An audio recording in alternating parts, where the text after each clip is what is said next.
Hello everyone. Now we are going to discuss about 39th session of export management, that is indirect marketing or exporting, its merits and demerits. So in the last class we have discussed about direct exporting, the benefits and the problem associated with direct exporting. Now the learning objective will be to understand the mechanism involved, the benefit you derive and the kinds of intermediaries involved in the indirect exporting, and outcome will be students will have an idea about the economies associated with indirect exporting and the parties involved in the indirect exporting. So indirect export is almost similar to the domestic sales, which relates to the sale to a middleman who subsequently sells the product or services either directly to the importing wholesalers or the customer. So indirect exporting is nothing but the process of selling the goods to the importer with the help of an intermediary or middleman, and these intermediaries can be in the form of merchant exporters, export houses, trading houses, etc.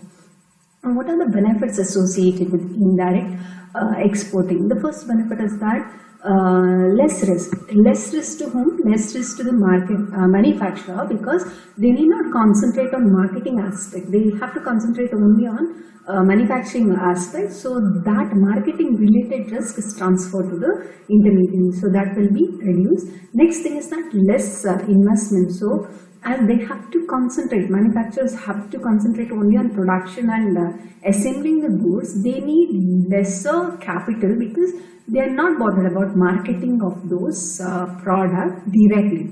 Then the next benefit is that specialization. So as the intermediaries are involved, they have the clear-cut knowledge about the foreign market and they are having specialized knowledge.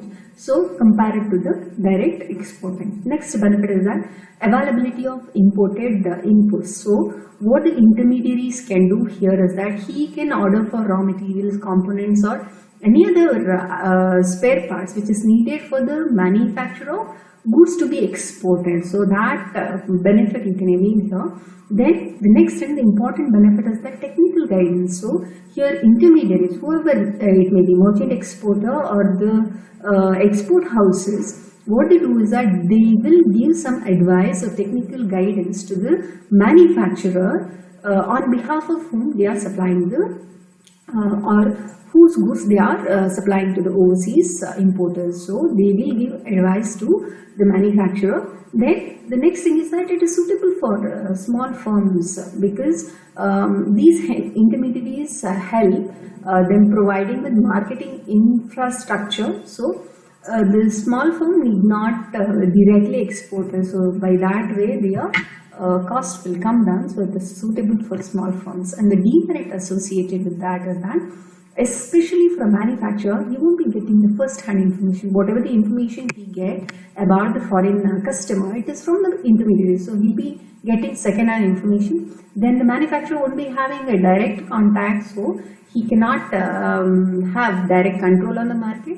Then there is no or less export incentives to the manufacturer, because we know the thing that India will promote, Indian government is promoting export and they are providing export incentives and all. So when the manufacturer gets that incentive, the portion of that share will go to the intermediaries also. So the amount which will be received by the manufacturer will be less. Then the lower prices, because as there are many intermediaries, the total revenue or the profit earned by the manufacturer will be distributed in the form of intermediaries margins. So at that time, the manufacturer cannot charge higher price in the market because he has to survive there. And then the next limitation is that here manufacturer totally dependent upon the intermediaries on the ground that he has expertise, knowledge, and manufacturer lacks financial resources, so he depends too much on the intermediaries. That is also not okay. Then the lower sales volume. So export houses arrange goods required for the export from various sources, hence the contribution of individual exporter is very less, because these export houses, they accumulate goods from so many manufacturers. So individual exporters' contribution is less. So in conclusion, this indirect exporting model is largely upon the exporter's goal or the resources, what he wants to achieve. So if he lacks expertise and all, then better he should select indirect exporting method. Thank you so much.